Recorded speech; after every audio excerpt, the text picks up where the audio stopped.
Hey guys, welcome back to another one of my videos, and for today I'm going to be showing you guys this quote-unquote season of love, aka Valentine's Day themed set.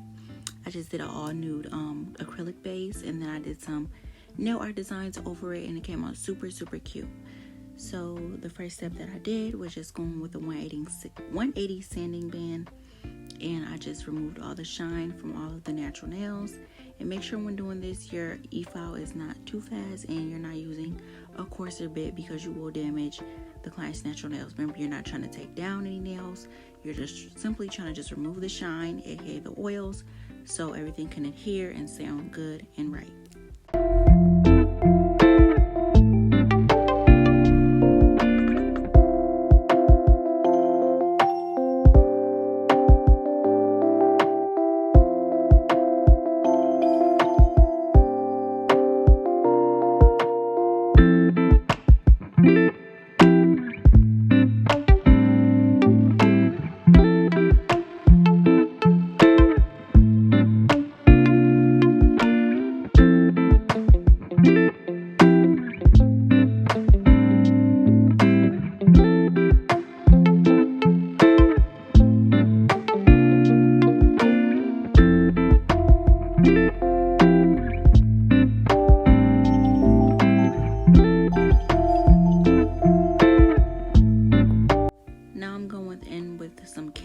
Nail glue and my nail tips from kiarabeauty.com.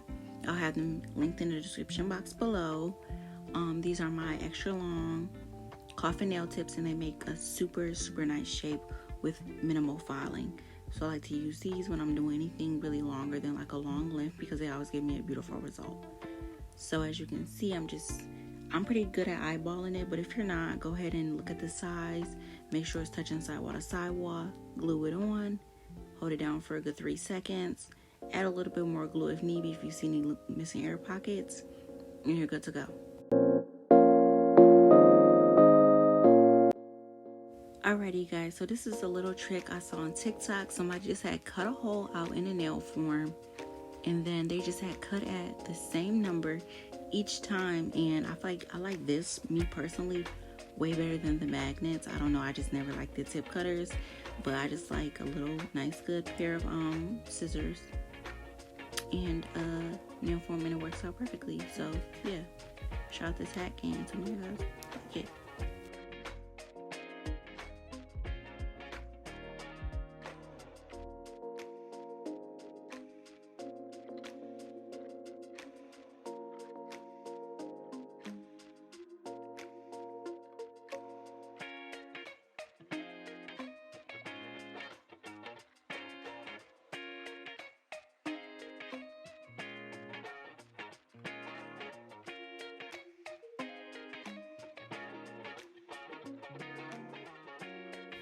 Next, you just want to go in right still with that same sanding band and just run over the nail tip, and especially where the nail tips and the nail meet, just to blend it and make sure everything is smooth.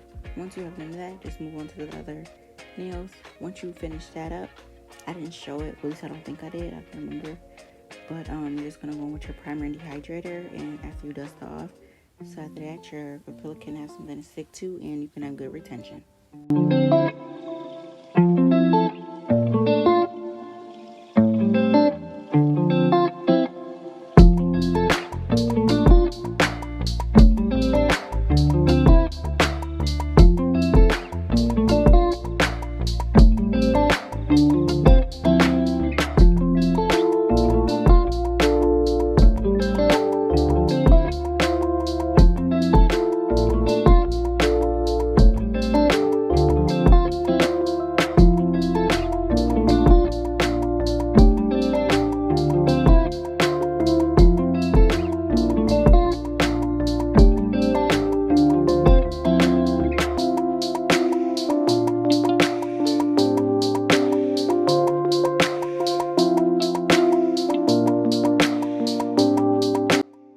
Okay, so since I've been doing nails for a little bit longer, I like to work in bigger beads, as you can see, mainly 1 and 2 beads.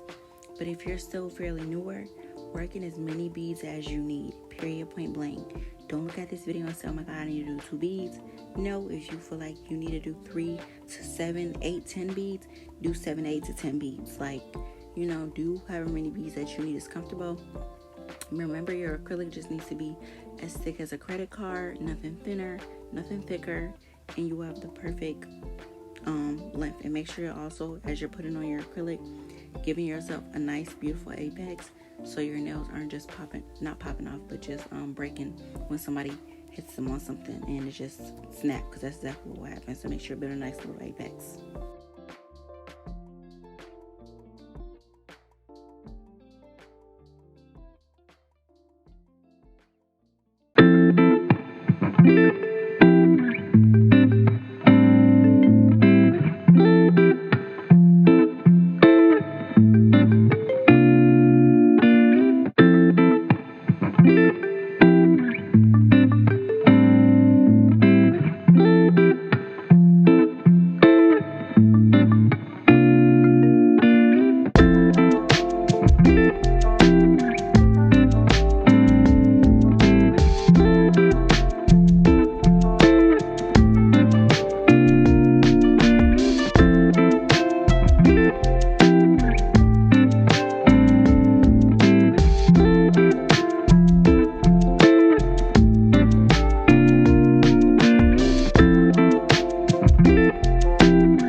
To file with an 80/80 grit nail file and a buffering block. I don't know what's the grit, but 80/80 works good for me. If you're, like I said again, if you're fairly newer, do not use 80/80 grit. Use like 100 and 180 grit. If you use 80/80, you're more likely to cut somebody. I would say wait until you're a little bit more experienced, but this is the file I like to go in with, and as you can see, it gives me a nice crisp shape. I like to start at the bottom, then work my way to the side walls, go over the top. My application is pretty smooth, so I don't really have to do much. Then hit the top of the nail or the bottom, whatever, I don't know which side it is, but just to clean up the free edge, and then buff it and then move on.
Okay, so now for the nail art designs. I really didn't show each step in depth because you have to do one color, cure it, do another color, cure it. So I'm doing this white heart. I'm not putting any more colors. I'm going to cure that. Now I'm going in with 2 lines, making sure they're not touching because you do not want them at all to marble together. After you do those 2 lines, put your hands in there, put your client's hands in the lamp, cure it. Then you're going to go in with another line in between it on the outskirts. And after you do that, you can go in with another line if you need to. But you want to make sure that you're curing in between colors, because if you don't, then everything will bleed together and you won't get this crisp, clean lines which you need for this design.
Okay, so as you can see, I took this out the lamp. Now I'm going back around it with that pink. As you can see, it's not bleeding into the white because I cured it once again. Make sure you are curing it in between colors. If not, it won't turn out right. Make sure too, your lines are very sleek. I'm kind of going over mine a little bit, but try and do one pass with the brush and don't go over it because it'll make your lines thicker. Once again, I'm a little bit more experienced, so I know how to do that when I already went over the lines without making them more thicker. But if you're fairly new with nail art, avoid going back over the lines because all you're going to do is make them thicker. And as you can see too, for this, I'm not touching the other colors. I'm going in with my why I'm touching the other colors because I cured them. But you want to make sure that you're not touching 2 wet colors together that you didn't cure yet. Make sure it's the colors that you already cured, if that makes sense. It's really hard to explain it, but do some, cure it, do more, cure it, do more, cure it, top coat it. That's the best way I could put it.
beautiful. And yeah, I hope you guys try this look out. And yes, this is the finished product. As you can see, it came out beautifully. Thanks for watching.